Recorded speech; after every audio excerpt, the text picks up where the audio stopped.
All Might just made an incredible comeback with a new power that seems to rival even Prime All For One.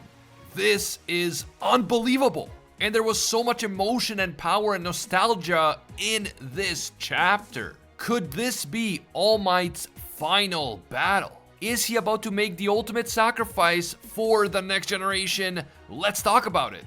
You guys know how this works. If you like my MHA content, you want to see more in the future, leave a quick like and comment right now for that YouTube algorithm. And if you're one of the over 50% of people who watch my videos but haven't taken the time to subscribe yet, do me a big favor and subscribe right now. We are trying to hit 2 million subscribers here on the channel, so every single subscription means a lot.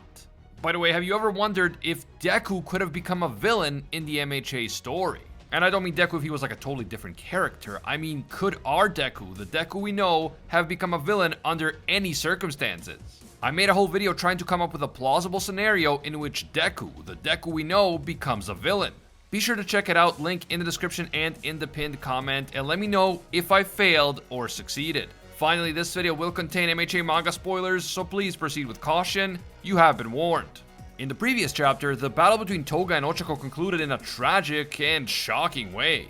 Toga seemingly sacrificed her own life in order to save Ochako, and so now presumably Ochako survived and Toga is dead. However, we can't jump to conclusions just yet because the new chapter doesn't give us explicit confirmation of Toga's death. Instead, the latest chapter immediately takes us back to the fight between All Might and All For One, which was first set up back in chapter 386, so 10 chapters ago. After All For One won the fight against the heroes at Gunga, he flew off in order to find Shigaraki. Earlier on in this arc, he realized that the process of turning Shigaraki into his new vessel wasn't going as smoothly as it should have.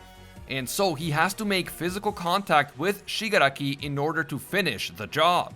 But during the battle against All For One at Gunga, Hawks observed that All For One's de-aging process boosted his power while also leaving him unable to suppress negative emotions.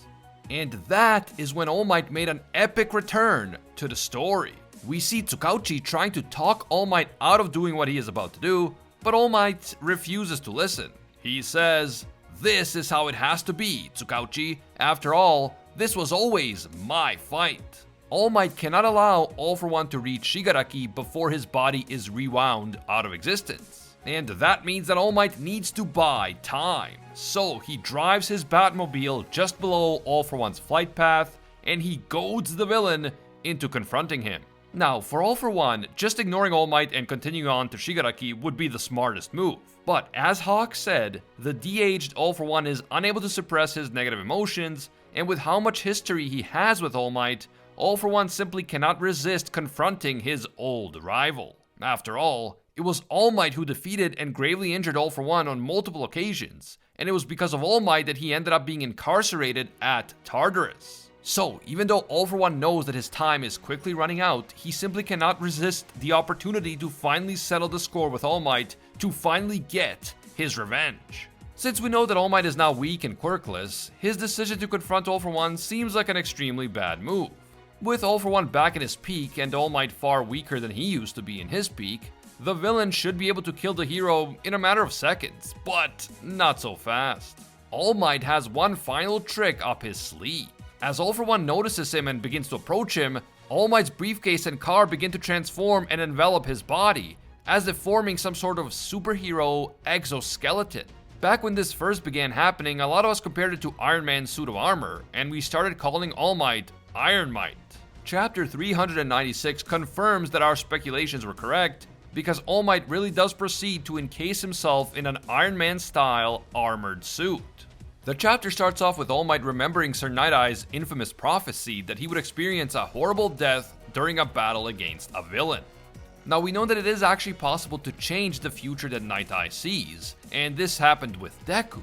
But All Might feels that if Night-Eye's prophecy about his fate hasn't been changed already, then the villain that he is supposed to be killed by is almost certainly All For One, and the battle in which he is supposed to die is undoubtedly this battle. All Might epically proclaims, "I am here," as his body becomes completely covered in his new special and extremely high-tech armor. The only part of his body that isn't covered is his mouth, because as Nana always taught him, a hero should always be smiling, and those who smile are always the strongest. The armor itself is designed to replicate All Might's old costume when he was in his prime, and to me, he kind of looks like a cross between Iron Man and some sort of cyberpunk Batman. As All Might reveals his new epic form, his car Hercules begins recording everything that is happening and everything that is about to happen. I have to say that yes, All Might does look extremely cool in this costume.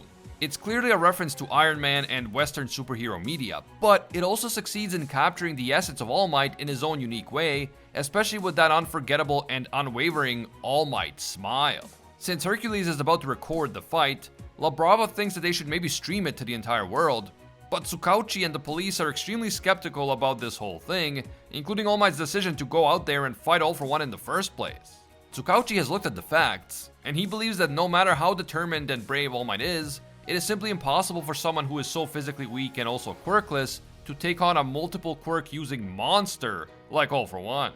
It doesn't matter how many fancy support items All Might tries to use. The best the symbol of peace can hope for is buying a few seconds or maybe a few minutes for Deku before All For One absolutely destroys him in the most cruel and gruesome way.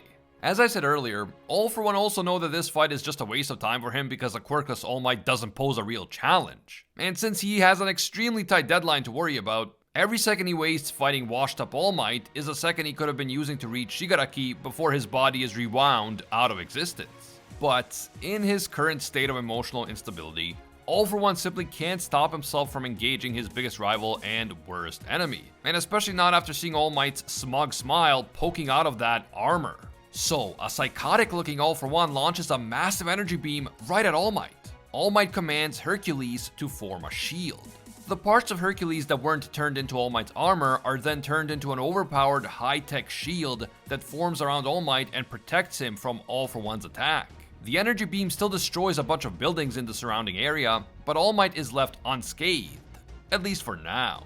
That said, Hercules warns All Might that just that one attack from All For One already destroyed 66% of the shield, meaning that only one more attack like that and the shield will be completely destroyed and All Might along with it. Even though this is a scary prospect, All Might isn't rattled at all and he continues to smile. On the other hand, or the lack thereof, All For One has also suffered some blowback from his own attack.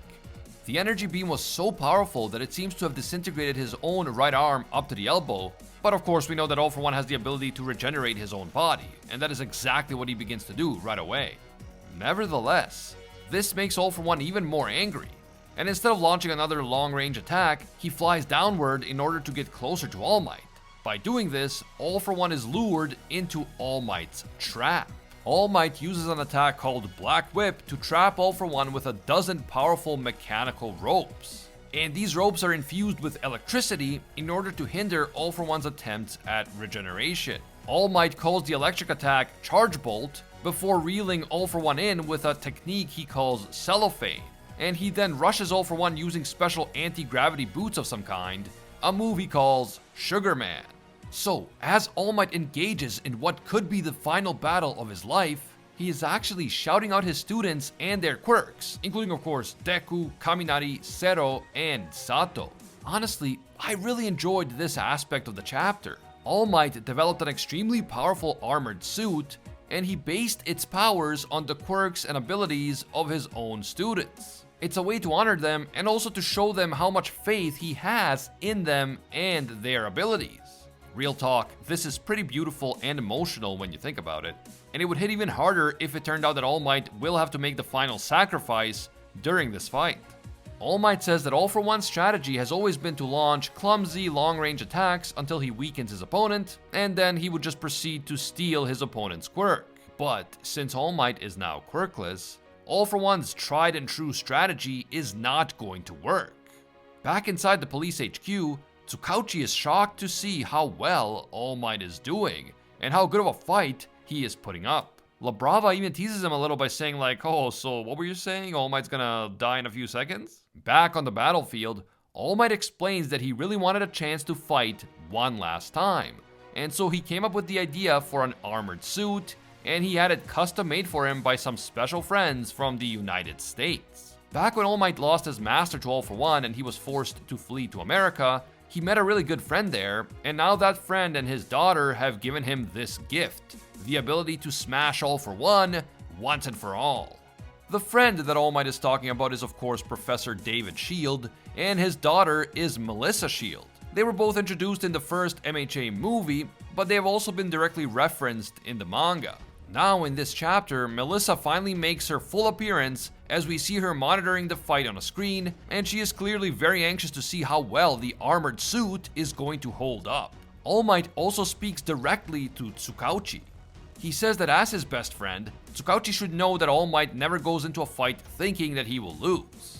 And the chapter ends as the symbol of peace goes on the attack against his greatest rival, All for One.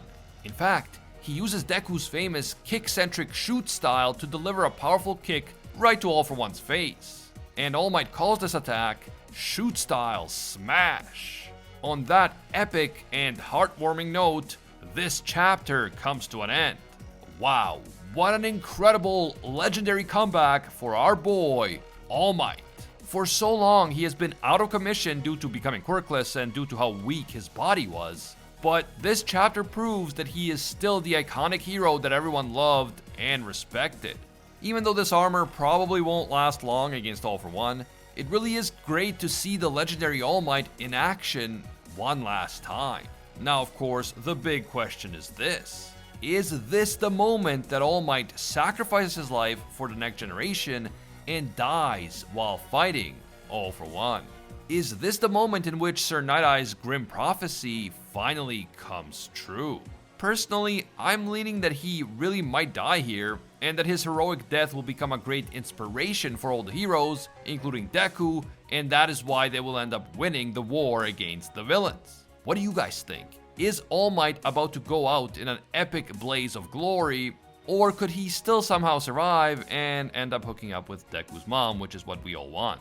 Finally, from a world-building perspective, it's really interesting to see modern technology becoming so advanced. Now, of course, the world of MHA has always been futuristic compared to our own world, so they've always had more advanced technology. But so far, the characters have relied heavily on quirks in all the major battles. Could we be reaching a point where modern technology begins to rival or even surpass quirks? I mean, All Might's armor seems to be capable of copying a bunch of different quirks very effectively, which almost makes him equivalent to a multiple quirk user. So could armors of this type be the future? What happens if like every quirkless person has the option to become OP with one of these suits? Could quirks become unnecessary? Let me know what you guys think down in the comments below. If you enjoyed this MHA video and you want to see more in the future, leave a quick like right now. And if you're one of the over 50% of people who watch my videos regularly but haven't taken the time to subscribe yet, do me a big favor and subscribe right now. We're trying to hit that crazy 2 million subscriber number, so every subscription counts. And of course, subscribing is completely free. Finally, don't forget to check out my video in which I created a scenario in which the Deku we know actually became a villain. Link in the description and in the pinned comment. As always, thank you guys so much for watching, and until next time, see ya, Space Cowboys!